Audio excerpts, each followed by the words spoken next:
गुड्डू मुस्लिम के साथ फिर एक्टिव हुई शाइस्ता परवीन। अतीक की बेगम ननन देवरानी के साथ चला रही gang lady don and company पर यूपी एसटीएफ की पड़ी नजर। मोस्ट वांटेड के साथ सिर पर होगा 5 लाख का इनाम। पहले पर्दे पर एक फिल्म आई, मूवी का नाम धुरंधर 2 है। पिक्चर में प्रयागराज के माफिया अतीक अहमद के किरदार को दिखाया गया है। रील में जैसे ही चकिया का अतीकवा आया, वैसे ही फिर से गर्दा उड़ने लगा।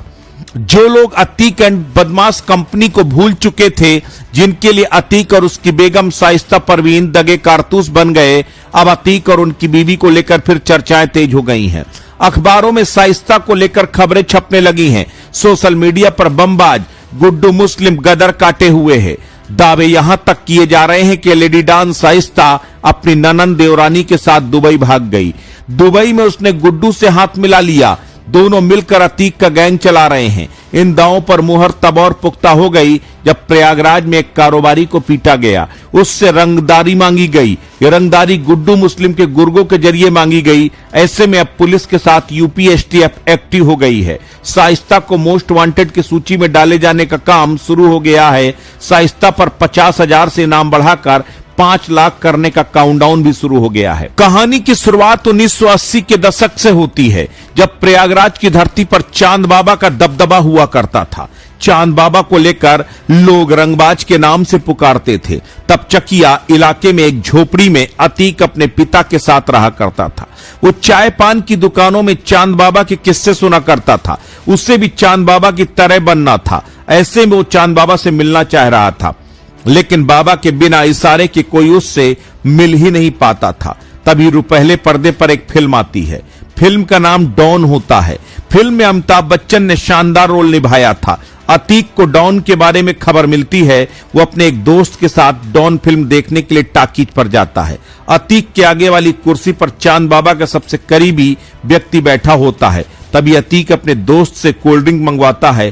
कोल्ड ड्रिंक पीने के बाद अतीक खाली बोतल को तोड़ देता है। फिर उसी से चांद बाबा के करीबी का गला रेत कर उसका कत्ल कर देता है। घटना को अंजाम देने के बाद अतीक अपने दोस्त के साथ चला जाता है। चांद बाबा को जब इसकी जानकारी होती है तो वह अतीक के दोस्त को उठा लेता है, उसे पेड़ पर उल्टा टांग देता है। खबर मिलते ही अतीक भागकर चांद बाबा के दरबार पर पहुंच जाता है। अतीक चांद बाबा से कहता है कि गुरु, हमने आपके प्यादे को मारा है, इसे छोड़ दें। जिस पर चांद बाबा कहता कि तुमने ऐसा क्यों किया? अतीक कहता कि बाबा आपसे मिलने के लिए। फिर यहीं से अतीक चकिया का अतीकवा बन जाता है। जराइम की दुनिया का हर गुनाह वो आराम से करता है। पैसा आता है तो वो नेता बन जाता है। विधायक से सांसद का चुनाव जीत जाता है। पत्नी को भी राजनीति में एंट्री करवा देता है। पत्नी के साथ ही अपने भाई अशरफ 5 बेटों के साथ मिलकर अतीक अपराधों की नई इमारत खड़ी कर देता है। अब अतीक इस दुनिया में नहीं है। अतीक की पत्नी भी फरार है। ऐसे में धुरंधर और धुरंधर 2 जैसी फिल्मों ने लियारी गैंग वॉर और अतीक अहमद के किरदार के बीच संभावित कनेक्शन को उजागर किया है।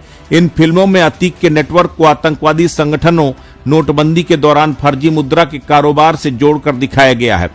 धुरंधर फिल्म में अतीक का किरदार आने के बाद उसके नाम की चर्चाएं फिर शुरू हो गईं। अतीक अहमद गैंग का सबसे खतरनाक और प्रमुख सदस्य गुड्डू मुस्लिम और गुड्डू बमबाज को लेकर भी लोग बात कर रहे हैं। अतीक का दाहिना हाथ फिलहाल फरार है। बमबाज पर 5 लाख का इनाम भी घोषित है। उमेश पाल हत्याकांड के बाद से वो फरार है।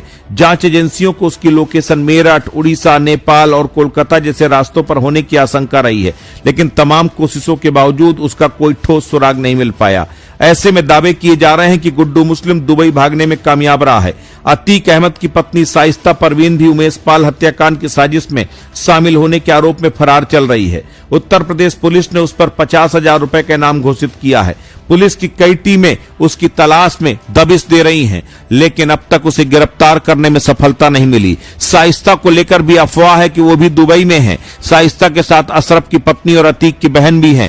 जानकार बताते हैं कि शाइस्ता अब भी अतीक के गैंग का संचालन कर रही है। जानकार ये भी बताते हैं कि अतीक अहमद का प्रभाव केवल अपराध तक सीमित नहीं था, बल्कि राजनीति और जमीनों के कारोबार में भी उसकी गहरी पैठ थी। विशेष रूप से गंगा कछार क्षेत्र में जमीनों पर कब्जों को लेकर उसके गिरोह के कई विवाद सामने आए। उसके अलावा अतीक का जुड़ाव रेलवे के स्क्रैप के काम से भी हो रहा था, जो बाद के समय में खत्म हो गया। ऐसे में उत्तर प्रदेश पुलिस की कई विशेष टीमें इन फरार अपराधियों की तलाश में जुट गई हैं। हालांकि महीनों बीत जाने के बाद भी इस हाई प्रोफाइल अपराधियों का पता न चल पाना सुरक्षा व्यवस्था, सूचना तंत्र पर सवाल खड़े कर रहा है।